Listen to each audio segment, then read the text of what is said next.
Hello दोस्तों, welcome to AKHD notes. आप सभी दोस्तों का मैं मिस शुक्ला बहुत बहुत स्वागत करता हूं आपके अपने चैनल में। जैसे कि आप लोग जानते हो कि आज की क्लास में आपको कुछ नया सिखाने का प्रयास करूंगा, जो कि आपके राजनीति शास्त्र यानी कि जो BA प्रथम वर्ष के सेकंड सेमेस्टर के छात्र छात्रा हैं उनकी क्लास होगी आज की। और इसमें आपको कुछ नई चीज़ें सिखाई जाएंगी। और ये आपका मॉडल पेपर लाइव क्लास जो चल रहा है आपके बीच में लेके आया हूँ। ये चीज़ें आपको समझने के लिए बहुत ही लाभदायक है और बहुत ही महत्वपूर्ण टॉपिक आज का होगा। और मैं आपको बता दूं कि सारे विश्वविद्यालय के या सारे यूनिवर्सिटियों के लिए ये आपका मॉडल पेपर निहित है। जी हाँ दोस्तों, अगर आपको कुछ चीज़ समझ नहीं आ रही है तो ज़रूर एक बार दोबारा वीडियो को देखिए और अच्छे से आप लोग समझिए। और वीडियो आप लोग को अच्छी लग रही हो ज़रूर लाइक करें, चैनल को सब्सक्राइब करना बिल्कुल ना भूलें। और जो हमारे स्टूडेंट्स हमारे चैनल में नए हैं वो ज़रूर चैनल को सब्सक्राइब कर दें और बेल आइकन बिल्कुल दबा दें, क्योंकि आने वाले वीडियो का नोटिफिकेशन आप लोगों तक मिलता रहे। और इसमें हम आपको बताएंगे राजनीतिक सिद्धांत और अवधारणा के अंतर्गत जो आपका मॉडल पेपर बनाया गया है। चलिए क्लास की तरफ चलते हैं। आज के क्लास में कुछ नई चीज़ें आपको बताने का प्रयास करेंगे और जो आप लोग सीख सकते हैं ज़रूर सीखिए। जी हाँ दोस्तों, ये आज का पेपर आपका रहा कुछ इस तरीके से। इसमें आपका है BA प्रथम और सेकेंड सेमेस्टर राजनीति शास्त्र। प्रश्न पत्र आपका आप लोग को पता है कि राजनीतिक सिद्धांत की अवधारणा, ये आपका है राजनीतिक सिद्धांत की अवधारणा, या इसको हम इंग्लिश में बोलेंगे तो पॉलिटिकल थ्योरी एंड कॉन्सेप्ट्स, यानी कि पॉलिटिकल थ्योरी एंड कॉन्सेप्ट्स के अंतर्गत ये आपके प्रश्न का मॉडल पेपर बनाया जाता है। इसमें आपको किस तरीके से करने हैं, कैसे कैसे प्रश्न आपके पेपर में आते हैं, तो ये चीज़ें आपको यहाँ पे फिर से दोहराई जा रही है। इससे पहले मैंने कई मॉडल पेपर आपको बताए थे, तो इसमें कुछ अलग तरीके से बताने का प्रयास करेंगे, अच्छे से समझाने का प्रयास करेंगे और आप लोग अच्छे से पढ़ें, क्योंकि पेपर नज़दीक जैसे जैसे आते जाते हैं उस तरीके से आप लोग तैयार नहीं कर पाते हो। तो इस कुछ अलग प्रकार से आपको संभवतः समझने के लिए क्लियर किया जाएगा आपके डाउटफुल को। चलिए क्लास की तरफ। आज के इसमें आपको हम बताएंगे, आपका यहाँ पे दे रखा है खंड आ। सभी प्रश्न अनिवार्य है। 50 शब्दों में आपको इस हर प्रश्न का आंसर लिखना है। पहले का फर्स्ट आपका आता है दोस्तों, संप्रभुता पर जॉन ऑस्टिन का परिभाषा दीजिए। बहुत ही बढ़िया प्रश्न आपका है ये, यानी कि संप्रभुता पर जॉन ऑस्टिन का परिभाषा दीजिए। अब इसमें लिखना है जॉन ऑस्टिन जी ने, यानी कि जो हमारे जॉन ऑस्टिन महाशय जी हैं या जॉन ऑस्टिन जी हैं, वो संप्रभुता को परिभाषित करते हुए कहा है, यदि कोई निश्चित उच्च सत्ताधिकारी व्यक्ति जो स्वयं किसी उच्च सत्ताधिकारी के आदेश का पालन करने के लिए अभ्यस्त ना हो, यानी कि जो सत्ताधिकारी का मतलब होता है उस सत्ता पे काम करने वाले वर्कर या ऑफिसर, तो इसे हम कहते हैं इसे हम कहते हैं सत्ताधिकारी। कि सत्ता का मतलब होता है, सत्ताधिकारी का मतलब होता है उस पोस्ट पर, जिस पोस्ट पे वो काम करता हो। इसमें आपका आएगा फिर कि यदि कोई निश्चित उच्च सत्ताधिकारी व्यक्ति जो स्वयं किसी उच्च सत्ताधिकारी के आदेश का पालन करने के लिए अभ्यस्त ना हो और किसी समाज के अधिकांश भाग से अपने आदेशों को पालन कराता है, तो उस समाज में वह सत्ताधिकारी सहित एक राजनीतिक और स्वतंत्र समाज होता है। तो इसे हम कहते हैं, ऑस्टिन जी के द्वारा ये संप्रभुता पर परिभाषित किया है उन्होंने। फिर दूसरा आपका प्रश्न आता है इसमें कि आंतरिक संप्रभुता का क्या अर्थ है, आंतरिक संप्रभुता का मतलब क्या होता है। अब इसमें लिखेंगे आप लोग दोस्तों कि आंतरिक संप्रभुता का अर्थ है राज्य की अपनी सीमा के अंतर्गत सर्वोच्च और संपूर्ण शक्ति को संपन्न होना, यानी कि जो राज्य के अंतर्गत किसी भी कमियां को दूर करने की जो भी कमी होती है राज्य के अंतर्गत, तो उसी कमी को दूर करना या उसे सर्वोच्च शक्ति को संपन्न कराया जाए, उसी को हम कहते हैं आंतरिक संप्रभुता। यानी कि राज्य की सीमा के अंतर्गत कोई भी सत्ता राज्य की शक्ति की चुनौती नहीं दे सकती। यहीं पे गार्नर महोदय जी के अनुसार कहा गया है कि संप्रभुता राज्य के संपूर्ण क्षेत्र में विस्तृत होती है और एक राज्य के अंतर्गत स्थित सभी व्यक्ति को समुदाय और इसके अधीन होते हैं। तो राइट पॉइंट आपको समझ में आया होगा दोस्तों ये प्रश्न। अब तीसरा प्रश्न आपका आता है इसमें कि अध्यक्षात्मक शासन किसे कहते हैं। ये प्रश्न अगर आपका देखा जाए तो पिछले जो पेपर अभी जल्द में हुआ है ये प्रश्न पूछा भी गया था, अध्यक्षात्मक शासन किसे कहते हैं। तो ज़रूर देखिए वीडियो को, और ये सारे प्रश्न आपके पेपर में ज़रूर पूछ जाते हैं। तो किसी भी यूनिवर्सिटी के छात्र छात्राएँ हों, कहीं भी पढ़ते हों, तो ऐसे प्रश्न ज़रूर पूछे जाते हैं। ऐसा नहीं है कि उनके प्रश्न ये पेपर में नहीं पूछे जाते हैं। चाहे दिल्ली यूनिवर्सिटी ले लो, कहीं से भी अगर आप बिलोंग करते हैं, दिल्ली यूनिवर्सिटी में मैंने देखा है वहाँ से भी यही चीज़ें प्रश्न पूछे जाते हैं कि जो पॉलिटी एंड कॉन्सेप्ट के है, यानी कि अवधारणा है, इसमें बात करें राजनीतिक सिद्धांत और अवधारणा, इसमें से जो प्रश्न पूछे जाते हैं वो सारे प्रश्न आपको यहीं से इंक्लूड होते हैं। अब हम बात करेंगे अध्यक्षात्मक शासन किसे कहते हैं। अध्यक्षात्मक शासन वह शासन है जिसमें कार्यपालिका और विधायिका अपनी अवधि, अपनी शक्तियों और कार्यों के संबंध में एक दूसरे से स्वतंत्र और पृथक रहती हैं। इस शासन व्यवस्था में राज्य का प्रधान जो है वो राष्ट्रपति होता है, यानी कि जो राज्य की व्यवस्थापिका है उसका जो राज्य का प्रधान होता है वह कौन होता है, राष्ट्रपति होता है, जो जनता द्वारा प्रत्यक्ष या अप्रत्यक्ष रूप से निश्चित अवधि के लिए चुना जाता है। यह कार्यपालिका का वास्तविक अध्यक्ष होता है। यह संविधान द्वारा निर्धारित शक्तियों का उपयोग करता है। इसमें कार्यपालिका शक्ति विभाजित नहीं होती है। वह ना विधानमंडल का भाग होता है और ना उसके प्रति उत्तरदायी होता है।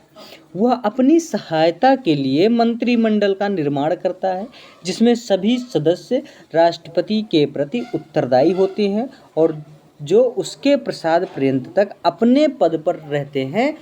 राष्ट्रपति का समय से पूर्व केवल महाभियोग द्वारा ही हटाया जा सकता है। तो इसे हम कहते हैं अध्यक्षात्मक शासन। फिर चौथा आपका आता है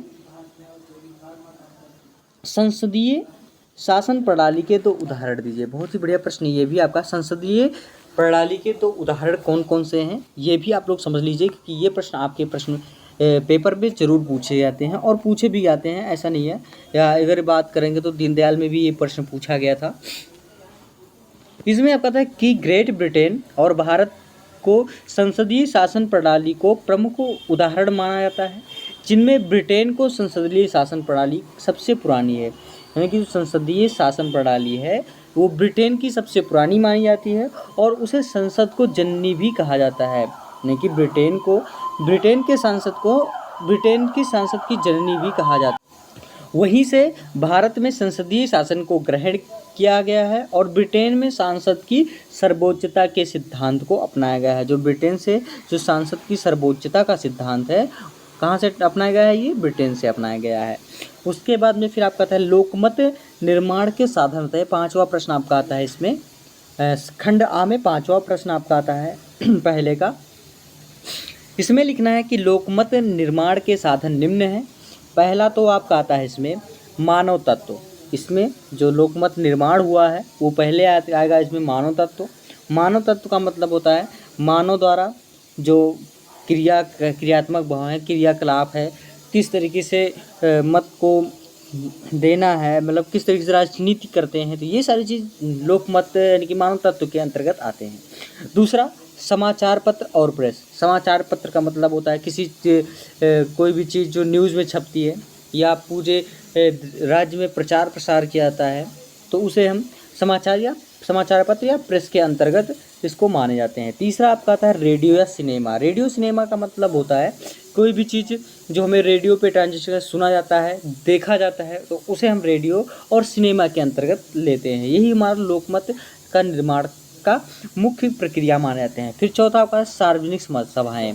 सार्वजनिक सभाएँ का मतलब समझते हो जो सभी लोग एक जगह पे बैठ के सभा करते हो, यानी कि उस जगह पे जैसे मान लो आजकल एक पॉइंट बना लिया है, वहाँ पे आप लोग सभी लोग जाके बैठ के वहाँ पे सभा करते हैं कि क्या चीज़ें हमें करना है और किस तरीके से समाज में हमें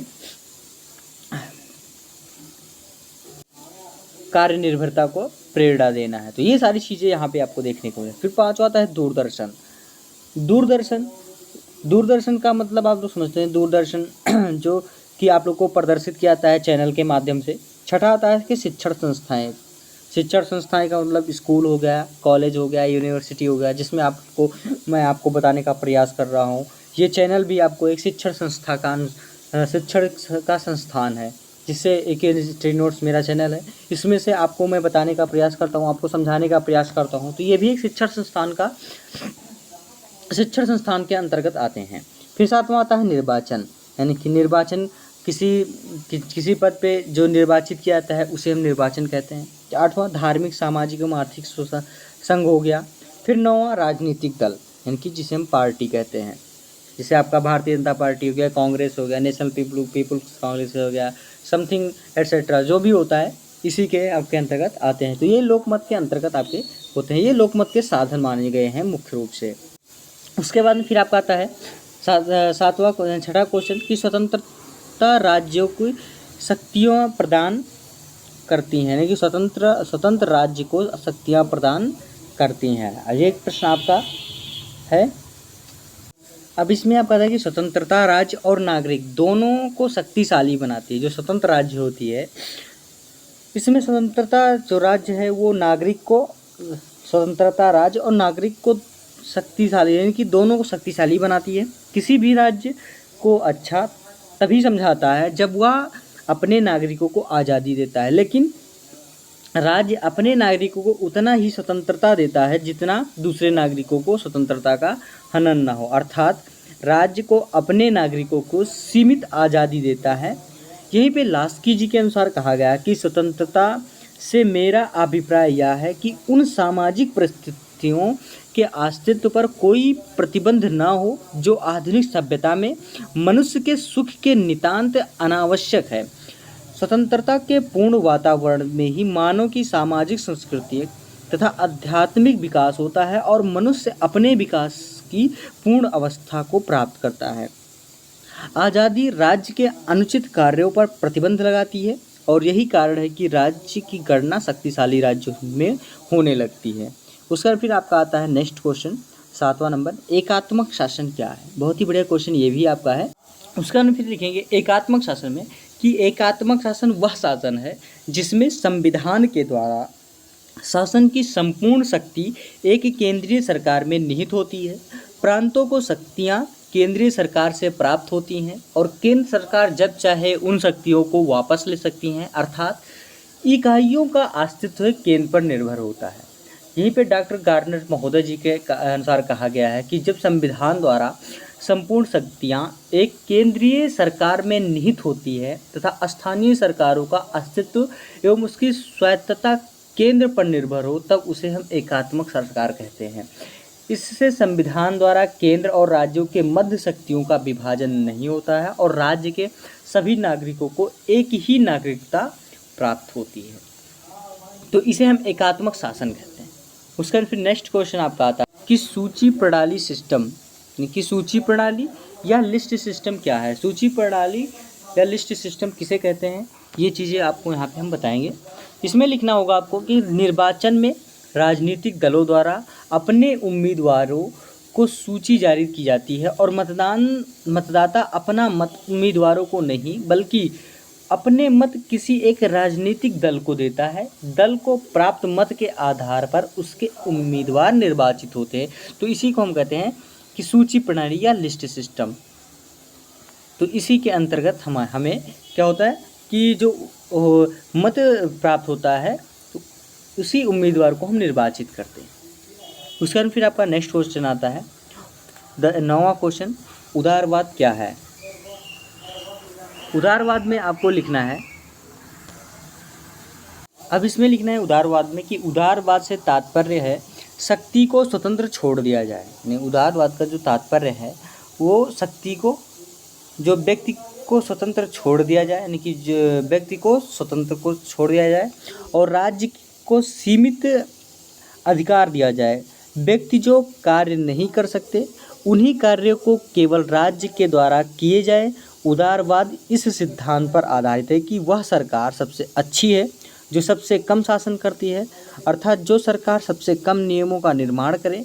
बाह्य आक्रमण से देश की रक्षा एवं शांति व्यवस्था बनाए रखने का दायित्व मात्र राज्य का है और शेष कार्य व्यक्ति के द्वारा किया जाना चाहिए। तो ये हमारे उदारवाद के अंतर्गत आते हैं। फिर आपका आता है नेक्स्ट 10वां क्वेश्चन की सेक्शन ए का लास्ट क्वेश्चन और 10वां क्वेश्चन और सबसे महत्वपूर्ण प्रश्न आपका होगा कि अध्यक्षात्मक शासन की विशेषता बताइए। अध्यक्षात्मक शासन की विशेषता निम्न प्रकार से है, आप जान सकते हैं कि कौन कौन से होते हैं। पहला तो आपका आता है इसमें, अब पहला इसमें आप लिखेंगे कि कार्यपालिका विभक्त नहीं होती और राज्य की अध्यक्ष ही सरकार का अध्यक्ष होता है। जो राज्य का अध्यक्ष ही सरकार का अध्यक्ष होता है। नंबर दूसरा आपका आता है इसमें कि कार्यपालिका के सदस्य विधानमंडल के सदस्य नहीं होते हैं। तीसरा आता है इसमें आपका कि कार्यपालिका संविधान के प्रति उत्तरदायी होती है। फिर नेक्स्ट आपका चौथा आता है कि राष्ट्रपति ही एकमात्र कार्यपालिका होती है। राष्ट्रपति ही एकमात्र कार्यपालिका होती है। और नंबर 5वां आपका कि राष्ट्रपति विधानमंडल को भंग नहीं कर सकता है। राष्ट्रपति जो है वो विधानमंडल को भंग नहीं कर सकता। तो यही अध्यक्षात्मक शासन की विशेषता है। इसी यही 4-5 आपके जो 5 विशेषताएं हैं, इसी पे आपको यहाँ जो राष्ट्रपति अपने अध्यक्षात्मक शासन को विशेषताओं के अंतर्गत आपको बताती है, वही आपका मेन होता है। उसका फिर नेक्स्ट क्वेश्चन आपका आता है इसमें दोस्तों। फिर आपका आता है सेक्शन ए कंप्लीट हो गया। सेक्शन ए से आपके 10 क्वेश्चन पूछे जाते हैं, 10 मैंने आपको बता दिया। और दोस्तों वीडियो अच्छी लगी तो ज़रूर लाइक करें और एक दूसरे को वीडियो को ज़रूर शेयर करते रहिए। उसके बाद फिर आपका आता है खंड बा सेक्शन बी। केवल 5 प्रश्न इसमें आपको अनिवार्य हैं। 200 शब्दों में आपको प्रत्येक प्रश्न का आंसर 200 शब्दों में लिखना है। पहला प्रश्न आपका आता है कि राजनीति का भूगोल के साथ संबंधों की समीक्षा कीजिए, यानी कि राजनीति भूगोल के संबंधों की समीक्षा कीजिए। बहुत ही बढ़िया प्रश्न आपका है। अब इसमें आपको लिखना होगा कि राजनीति का भूगोल के साथ संबंधों की समीक्षा। इसमें लिखना होगा आपको कि मानव पर भौगोलिक परिस्थितियों का पर्याप्त प्रभाव पड़ता है। किसी देश की स्थिति एवं विस्तार, जलवायु, अन्य प्राकृतिक एवं भौगोलिक दशाओं का प्रभाव वहाँ की जनता व उनके जीवन चरित्र, उनके विचारों पर पूर्णतः पड़ता है। अरस्तु, बोंदा, रूसो, मॉन्टेस्क्यू आदि ने राजनीति पर भौगोलिक दशाओं के प्रभाव को स्पष्ट रूप से बताया है। मॉन्टेस्क्यू ने उष्ण जलवायु को निरंकुश शासन तथा शीत जलवायु को प्रजातंत्र के लिए उपयुक्त बनाता है। इस प्रकार किसी देश की राष्ट्र नीति, राष्ट्रीय व्यवहार एवं सुरक्षा आदि पर भूगोल का गहरा प्रभाव पड़ता है। वर्तमान समय में इन दोनों विषयों में ये पारस्परिक संबंधों को दृष्टिगत रखते हुए भूगोल का एक नवीन शाखा राजनीतिक भूगोल का उदय हुआ है, जिनमें भूगोल एवं राजनीति के पारस्परिक संबंधों का अध्ययन किया जाता है। इसमें आप लिखेंगे कि भूगोल एवं राजनीति शास्त्र में अंतर क्या है। भूगोल एवं राजनीति शास्त्र दोनों का घनिष्ठ संबंध है, किंतु दोनों एक दूसरे से अलग विज्ञान हैं। दोनों का अलग अलग महत्व है। राजनीति शास्त्र और भूगोल में निम्न अंतर आपको परिलक्षित होता है। पहला कि भूगोल किसी देश की प्राकृतिक परिस्थितियों का अध्ययन करता है और वहाँ की परिस्थितियों और मानव के पारस्परिक संबंधों की विवेचना करता है, और वहीं राजनीतिक शास्त्र भौतिक दशाओं के परिप्रेक्ष्य में मानव का अध्ययन नहीं करता है। दूसरा, राजनीतिक शास्त्र संस्थाओं का अध्ययन करता है और भूगोल में मानव का अध्ययन समग्र रूप में किया जाता है। तीसरा, भूगोल का संबंध अन्वेषण, परीक्षण एवं प्रयोग से है, जबकि राजनीति शास्त्र में इस प्रकार का कोई प्रावधान नहीं है। चौथा आपका आता है कि भौगोलिक परिस्थितियाँ दीर्घकालिक होती हैं, जबकि राजनीतिक परिस्थितियाँ में अपेक्षाकृत शीघ्रता में परिवर्तन होते रहते हैं। तो ये होते हैं आपके भूगोल के साथ जो संबंध है राजनीतिक शास्त्र का, वो मैंने यहाँ पे आपको बताया। तीसरा क्वेश्चन आता है कि राजनीति विज्ञान तथा राजनीति दर्शन में संबंध बताइए। ये भी प्रश्न आपको बढ़िया है, यानी कि जैसे यहाँ पे राजनीति और भूगोल के बारे में बताया, उसी तरीके से राजनीति और राजनीति दर्शन के बारे में क्या है, different of politics and politics psycho. इसमें आपका आता है कि कुछ विचारक राजनीति विज्ञान है और राजनीतिक दर्शन को समानार्थी मानते हैं, लेकिन कुछ लेखक राजनीति विज्ञान के स्थान पर राजनीति दर्शन शब्द का प्रयोग करते हैं। वे इसके पक्ष में निम्न तर्क देते हैं। पहला, इसमें इन्होंने पहले क्या तर्क दिया है कि राजनीति दर्शन राजनीति विज्ञान का पूर्वगामी है और इसके अधिकांश सिद्धांत राजनीति दर्शन से ही लिए गए हैं। गिलक्राइस्ट के अनुसार राजनीति दर्शन एक दृष्टि से राजनीति विज्ञान का पूर्वगामी है, क्योंकि राजनीतिक दर्शन का मौलिक मान्यताओं पर ही राजनीति दर्शन आधारित है। दूसरा बात है कि राजनीति विचारकों का तर्क है कि राजनीति विज्ञान की प्राकृतिक, सैद्धांतिक, दार्शनिक एवं व्यवहारिक है और इसके अंतर्गत हम राज्य की उत्पत्ति, विकास, प्रकृति, उद्देश्य, व्यक्तियों के अधिकार तथा कर्तव्य एवं राजनीतिक धारणाओं का अध्ययन करते हैं। इसलिए इसे राजनीति दर्शन कहा जाने अधिक उपयुक्त शब्द है। तीसरा आपका आता है इसमें कि दर्शन एक प्रतिष्ठित शब्द है, वह विषय जो स्थानीय तथा शाश्वत महत्व के विषयों से संबंधित है, अतः उसे राजनीति दर्शन जैसा सम्मानजनक नाम दिया जाना है। कुछ विद्वानों ने राजनीति दर्शन नामकरण में संबंध निम्न आपत्तियां प्रस्तुत की हैं। पहला, जैसे अध्ययन की दृष्टि से देखा जाए तो राजनीति दर्शन के अंतर्गत विषय का संपूर्ण सैद्धांतिक अध्ययन ही आता है, जबकि व्यवहारिक पक्ष में उपेक्षा होती है।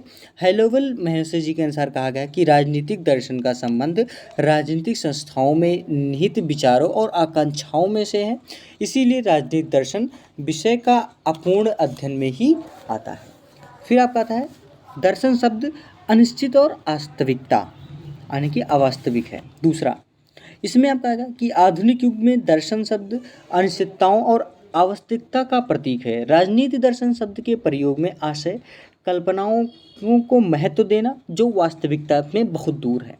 तीसरा, प्रकृति की दृष्टि से, अगर प्रकृति की दृष्टि से देखा जाए तो राजनीतिक दर्शन शब्द के प्रयोग में ऐसा लगता है कि वह एक कला है जो विषय की प्रकृति के अनुकूल नहीं है, और अतः अधिकांश विद्वानों का मत है कि जो राजनीति विज्ञान नाम ही सर्वाधिक उपयुक्त है। सीले, बिलोबो, गेटल और गार्नर ने भी राजनीतिक दर्शन के स्थान पर राजनीतिक विज्ञान का शब्द को ही अच्छा माना है। सन 1948 ईस्वी में यूनेस्को के तत्वावधान में राजनीति शास्त्रियों को जो सम्मेलन हुआ उसमें राजनीति विज्ञान शब्द को ही उपयुक्त माना गया है और इसी धारणा को गिलक्राइस्ट ने भी स्वीकार किया है। चौथा क्वेश्चन आपका आता है कि व्यवहारवाद के सिद्धांत का वर्णन कीजिए। चौथा क्वेश्चन भी आपका सबसे महत्वपूर्ण और मोस्ट इम्पॉर्टेंट प्रश्न है। इसमें लिखना है आपको उसका पे व्यवहारवाद के सिद्धांत का है कि व्यवहारवाद का विकास अमेरिका में आर्थर बेंटले और ग्राहम क्लास द्वारा 20वीं शताब्दी के प्रारंभ में किया गया। इसके बाद शिकागो विश्वविद्यालय के प्रोफेसर जो चार्ल्स मेरियम ने 1925 में अमेरिका के विशेष रूप में शिकागो का व्यवहार का प्रमुख केंद्र बना दिया। बाद में डेविड ईस्टन, लासबेल और आमंड और पावेल ने इस दिशा में महत्वपूर्ण कार्य किया। डेविड ईस्टन ने व्यवहारवाद के लिए निम्नलिखित उद्देश्य निर्धारित किए जिसे हम बौद्धिक आधारशिला का नाम देते हैं, जिसमें आपका पहला आता है नियमितताएं। नियमितताएं में आपका आता है कि राजनीति विज्ञान में कुछ ऐसी प्रवृत्तियां पाई जाती हैं जो बार बार उभर कर सामने आती हैं और उनके आधार पर निष्कर्ष निकाले जाते हैं। दूसरा, सत्यापन। सत्यापन में आपका कि व्यवहारवादियों का कहना है कि अध्ययन का संबंध ऐसी घटनाओं से हो सकती है जिसका निरीक्षण किया जा सके। तीसरा आता है तकनीकी प्रयोग से। व्यवहारवादी शोध सामग्री का संग्रह और व्याख्या करने हेतु विशेष दल देते हैं। शोध कार्यों में ऐसी विधि एवं उपकरणों का प्रयोग किया जाए जिनके आधार पर सुसंगत, विश्वसनीय और तुलनात्मक सामग्री जुटाई जाए। चौथा, प्रमाणीकरण। अन्य सामाजिक विद्वानों की तरह राजनीति विज्ञान में भी सभी निष्कर्ष परिणाम के आधार पर निकाले जाएं। उसका में फिर आपका आता है मूल्य। इसमें आता है मूल्य, पांचवा नंबर, कि व्यवहारवादी मूल्य का अपने अध्ययन में अलग रखना चाहते हैं जबकि परंपरावादी मूल्य के नैतिक मूल्य के साथ जोड़ते थे। किसके साथ? परंपरावादी और मूल्य नैतिक के साथ जोड़ते थे। छठा आता है व्यवस्थापन। व्यवस्थापन में आपका कि व्यवहारवादियों का कहना है कि राजनीति विज्ञान में शोध व्यवस्थित भी होना चाहिए। सातवां, शुद्ध विज्ञान। इस सिद्धांत का उस समय तक कोई मूल्य नहीं था जबकि उससे समाज की वास्तविक राजनीतिक समस्याओं को समझाने का प्रयास न किया जाए। 8वां समग्रता, यानी कि राजनीति को अन्य विज्ञानों के साथ समायोजन किया जाए। मनुष्य एक सामाजिक प्राणी होता है, इसलिए उसकी सांस्कृतिक, राजनीतिक एवं आर्थिक सामाजिक समस्याएं होती हैं।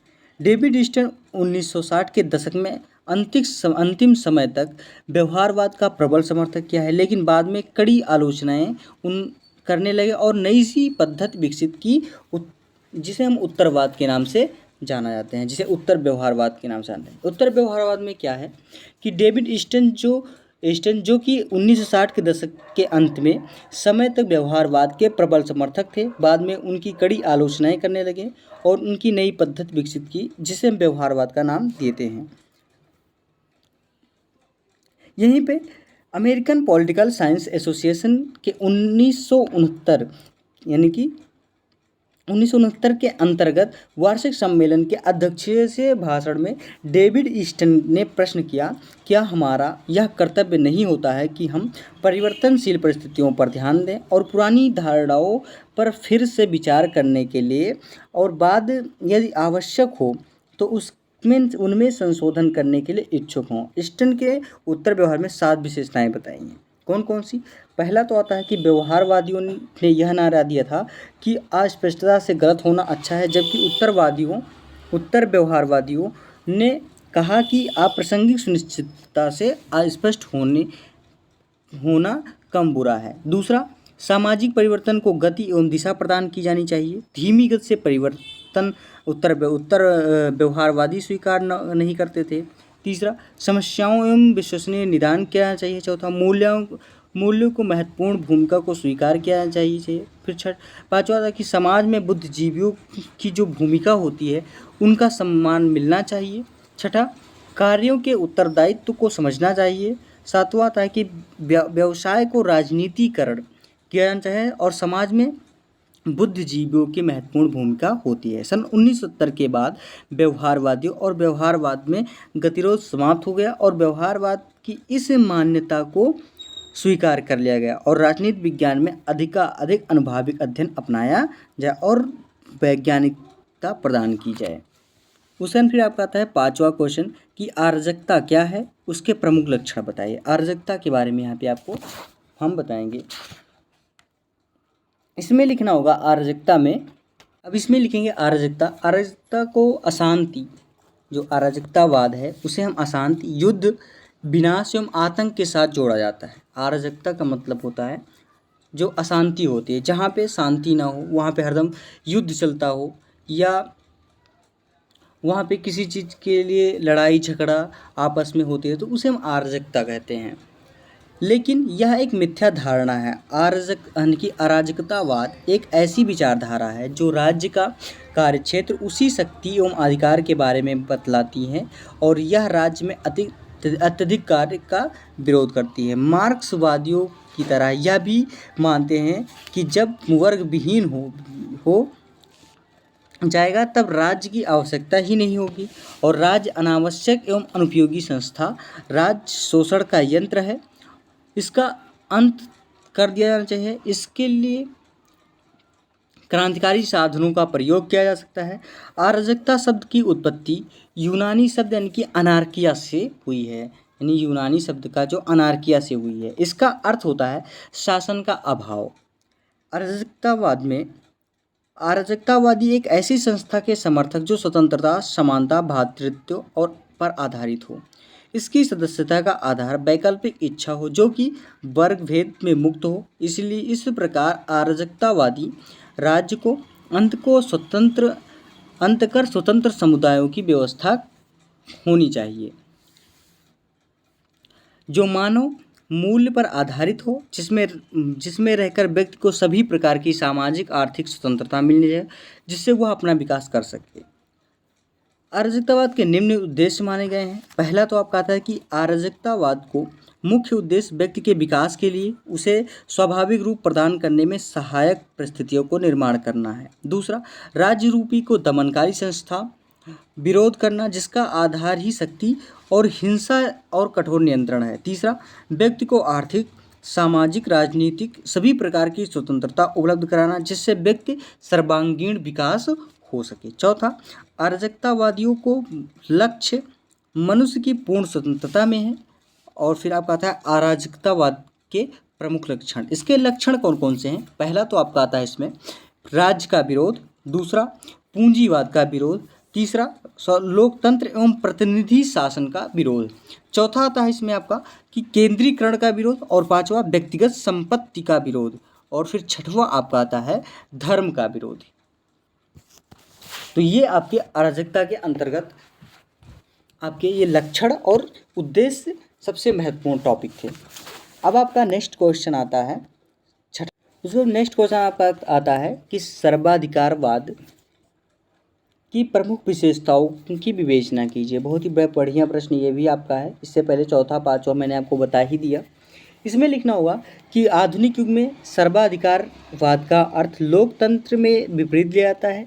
सर्वाधिकारीवादी विचारधारा व्यक्ति की अपेक्षा राज्य को अधिक महत्व देती है, और प्राचीन युग में यूनान के नगर राज्यों युग सर्वाधिकारवादी उस समय राज्य समाज और राज्यों में कोई अंतर नहीं था। यूनान के नागरिकों का यह कहा करते थे कि वह नगर राज्य हमारा था और हम उनके हैं। आधुनिक युग में फ्रांस का लुई 14वां कहा करते थे कि मैं ही राज्य हूँ, और यह सर्वाधिकार का वास्तविक स्वरूप है। जो लुई 14वें थे उन्होंने कहा है कि मैं ही राज्य हूँ, और सर्वाधिकार राज्य को दार्शनिक रूप में हीगल ने ही दिया है। उसने राजा को धरती का पर ईश्वर माना है। मुसोलिनी ने इटली में और हिटलर ने जर्मनी में सर्वाधिकारी व्यवस्था का स्थापित किया है। मुसोलिनी ने यह कहा था कि राज्य के ऊपर कुछ नहीं है। सर्वाधिकार की मुख्य विशेषताएं निम्न है। पहला तो आता है इसमें आपका कि निरंकुश राज्य में विश्वास, दूसरा राज्य के पूर्ण नियंत्रण का समर्थन, तीसरा आता है लोकतंत्र में विश्वास, और चौथा वरिष्ठ राष्ट्रीयता की भावना का महत्व, पांचवा नैतिक सिद्धांतों एवं मूल्य के प्रति उदासीनता, छठा व्यक्तिगत स्वतंत्रता का अंत, और सातवां आपका आता है राज्य की तानाशाही स्वरूप, और आठवां राज्य धर्म की प्रतिद्वंदी। तो ये आपका रहा छठा प्रश्न है कि सर्वाधिकार की प्रमुख विशेषताएं। आपका सातवां प्रश्न आता है कि विकेंद्रीकरण से आप क्या समझते हैं। विकेंद्रीकरण से क्या समझते हैं, इसके महत्व की विवेचना कीजिए। ये आपका सेक्शन बी का लास्ट प्रश्न है, और सबसे महत्वपूर्ण प्रश्न ये भी आपका है। और विकेंद्रीकरण का मतलब क्या होता है और इसके महत्व को बताइए। विकेंद्रीकरण का अर्थ होता है कि शासन सत्ता को एक स्थान पर केंद्रित करने के बजाय उसे स्थानीय स्तरों पर विभाजित किया जाए, ताकि आम आदमी की सत्ता में भागीदारी सुनिश्चित हो सके। वह अपने हितों व आवश्यकताओं के अनुरूप शासन संचालन में अपनी भागीदारी सुनिश्चित कर सके। यही सत्ता के विकेंद्रीकरण का मूल आधार है, और अर्थात आम जनता तक शासन सत्ता की पहुँच की जो सुलभ बनाना ही विकेंद्रीकरण है। यह एक ऐसी प्रक्रिया है जिसमें सारा कार्य एक जगह पे संचालित ना होकर अलग अलग जगह व स्तर से संचालित होता है। उन कार्यों से संबंधित निर्णय भी उसी स्तर से लिए जाते हैं तथा उनसे जुड़ी समस्याओं का समाधान भी उसी स्तर पर होता है। जैसे त्रिस्तरीय पंचायती से में निर्णय लेने के लिए प्रक्रिया ग्राम पंचायत स्तर, क्षेत्र पंचायत स्तर और जिला पंचायत स्तर से संचालित होती है। इसके अब विकेंद्रीकरण के महत्व, ये हेडिंग डालेंगे आप, और इसमें लिखेंगे कि शासन व सत्ता में आम जन की भागीदारी सुशासन की पहली शर्त है, और जनता की भागीदारी को सत्ता में सुनिश्चित करने के लिए विकेंद्रीकरण की व्यवस्था ही एक कारगर उपाय है। विश्व स्तर पर इस तथ्य को माना जा रहा है कि लोगों को सक्रिय भागीदार के बिना किसी भी कार्य के विकास की कल्पना भी नहीं की जा सकती, और विकेंद्रीकृत व्यवस्था ही ऐसी व्यवस्था है जो कार्यों के समुचित संचालन व कार्यों को करने में पारदर्शिता, गुणवत्ता एवं जवाबदेही को हर स्तर पर सुनिश्चित करने के रास्ते खोलती हैं।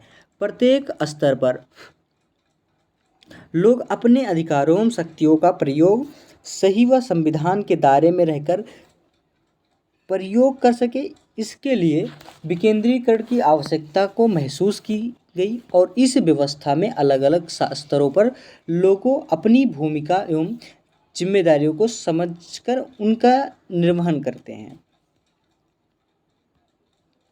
प्रत्येक स्तर पर एक दूसरे के सहयोग व उनमें आपसी सामंजस्य में हर स्तर पर उपलब्ध संसाधनों का आवश्यकता व प्राथमिकता के आधार पर उपयोग करने की स्वतंत्रता मिलती है। साथ ही हर स्तर पर प्रत्येक इकाई को अपने संसाधन स्वयं जुटाने का भी अधिकार व जिम्मेदारी होती है। लेकिन विकेंद्रीकरण का अर्थ यह नहीं है कि हर कोई अपने अपने मनमाने ढंग से कार्य करने के लिए स्वतंत्र है।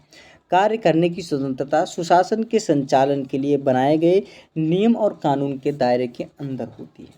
तो ये आपका होता है विकेंद्रीकरण का मतलब। तो आपका सेक्शन बी मैंने एक एक प्रश्न करके सारा बता दिया। उसके अंदर आपका आता है सेक्शन सी यानी कि खंड 7। इसमें केवल 2 प्रश्न अनिवार्य होते हैं और प्रत्येक प्रश्न का जो आंसर होता है 5 शब्दों में आता है। पहला प्रश्न आपका आता है कि राजनीति विज्ञान की परिभाषा देते हुए उसके क्षेत्र की विवेचना कीजिए। उसके अंदर फिर आपका आता है नेक्स्ट क्वेश्चन 9वां नंबर कि राजनीतिक दल किससे कहते हैं और आधुनिक राज्यों में राजनीतिक दलों के गुण दोषों को लिखिए। फिर 10वां प्रश्न आपका आता है कि समाजवाद से आप क्या समझते हैं, इसकी व्याख्या कीजिए। उसका फिर 11वां प्रश्न आपका आता है इसमें लोकतंत्र की परिभाषा दीजिए, इसके गुण दोषों की विवेचना कीजिए। तो यानी कि सेक्शन सी के जो आपके आंसर होंगे वो मैं आपको अलग से वीडियो अपडेट कराता रहूँगा। जो सेक्शन केवल लॉन्ग आंसर होगा सेक्शन सी का, उसमें मैं आपको सारे प्रश्न एक एक करके बता देता हूँ।